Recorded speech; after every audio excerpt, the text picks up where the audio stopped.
How many times in your life have you looked at something terrible happening to you and thought, this is it, this is the end? And how many of those exact moments, months or years later, turned out to be the best thing that ever happened to you? Here's an uncomfortable truth. We are terrible judges of our own lives in real time. We label things good or bad within minutes of them happening, when the truth is, we have no idea what they actually mean yet. Today I want to tell you a story about a farmer who figured this out and lived by it, even when everyone around him thought he was insane. By the time this story ends, you might never look at your own bad days the same way again. Centuries ago, at the base of the Aravalli Hills in India, there was a small farming village. Golden wheat fields, mango trees, heavy with fruit, and a river that never stopped humming in the background. Life there was simple. People farmed, told stories under banyan trees in the evenings, and judged each other, mostly by what they had. In that village lived a farmer with very little: a mud house, a patch of land, an aging ox, a loyal dog, and a couple of milk cows. He lived there with his wife and his grown son, who worked the fields beside him from sunrise to sunset. But the family had one possession the whole village envied: a horse. Not just any horse. Tall, muscular, with a coat that caught the light and eyes that seemed to understand more than an animal should. The farmer had raised him from a colt, and over the years, the horse had stopped being property and started being family. What set this farmer apart, though, wasn't the horse. It was something quieter than that. He never panicked. He never gloated. Drought came, and he didn't rage at the sky. The harvest came in heavy, and he didn't brag at the market. Whatever life handed him, he met it with the same steady line. Who's to say what's good and what's bad? We'll see. Everything has its reason. Stay patient. Stay grateful. Keep your faith. The villagers found this maddening. Some called him wise behind his back. Most just called him strange. Word of the farmer's horse eventually reached a wealthy merchant who traveled through the region buying fine animals.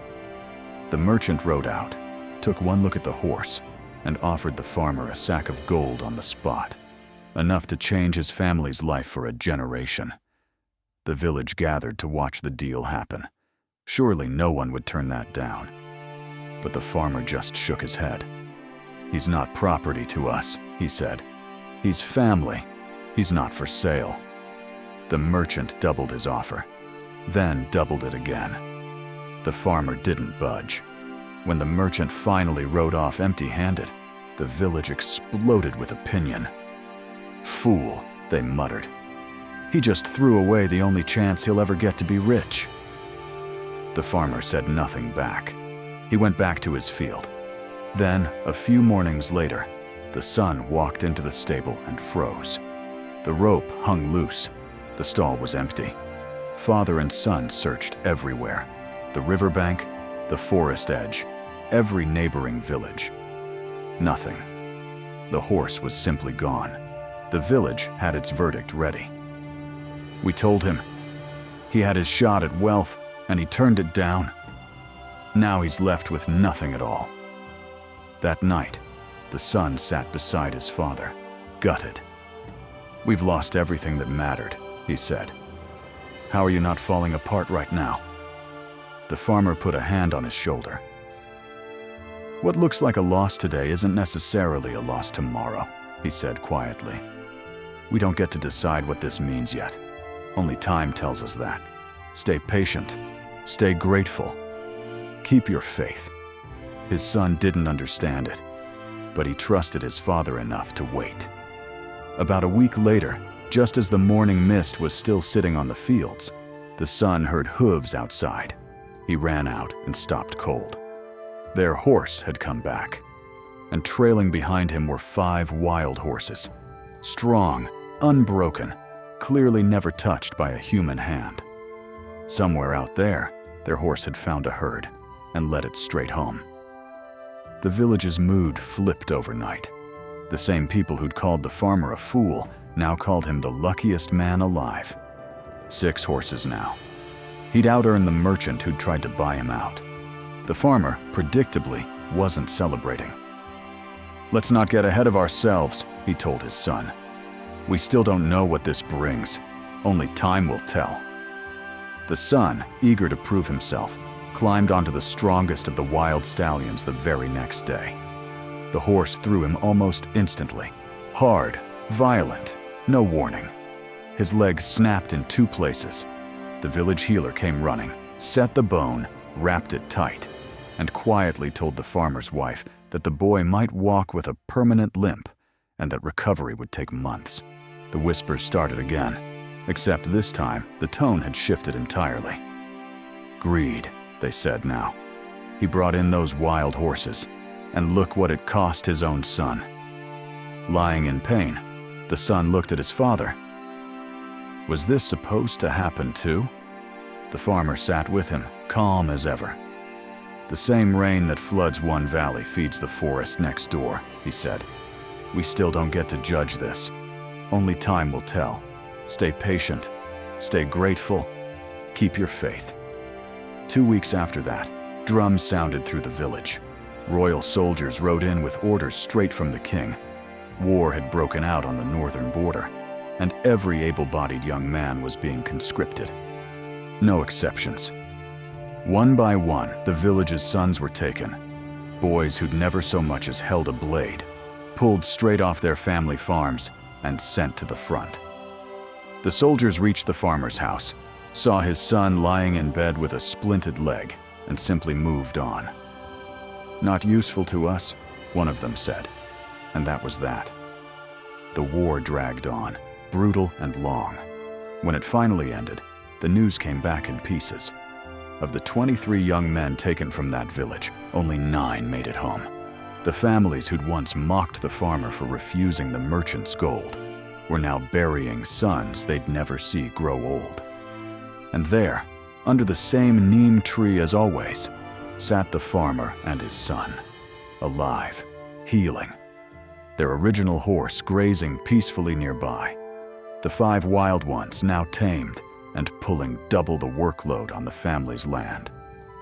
That evening, father and son sat together as the sky turned deep orange.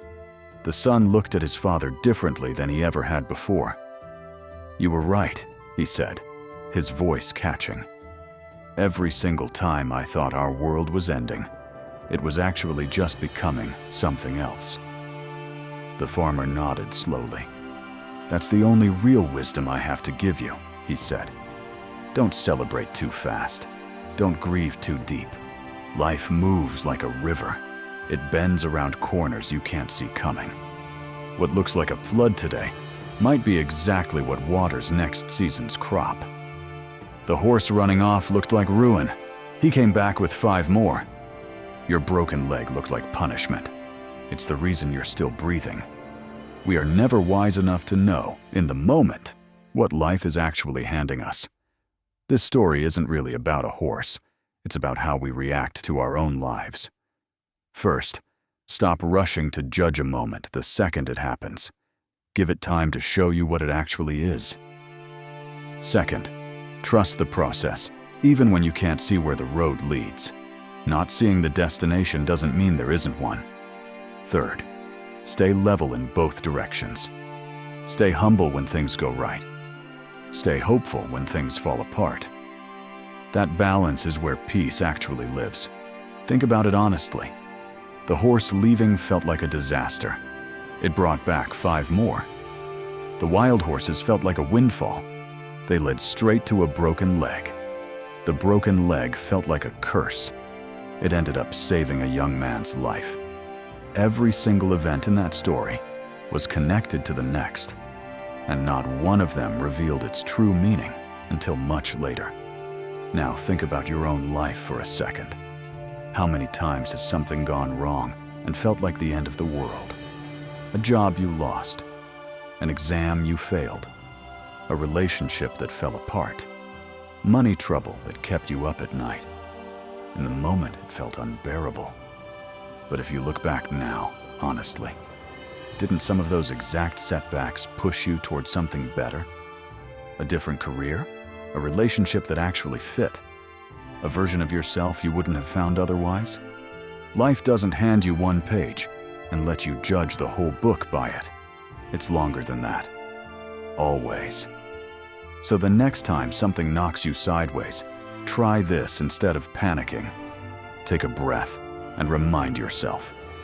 Only time will tell. Stay patient. Stay grateful. Keep your faith. Don't celebrate the wins too loudly. And don't let the losses convince you it's over. Wait for the evening before you decide how the day went. If a moment in your own life turned out to be a disguised blessing, I'd genuinely like to hear it. Drop it in the comments. Someone reading might need to hear it today more than you know. And if this story landed with you, share it with someone who needs the reminder, and stick around. There are more stories like this one coming. Until then, stay patient, stay grateful, and keep moving forward.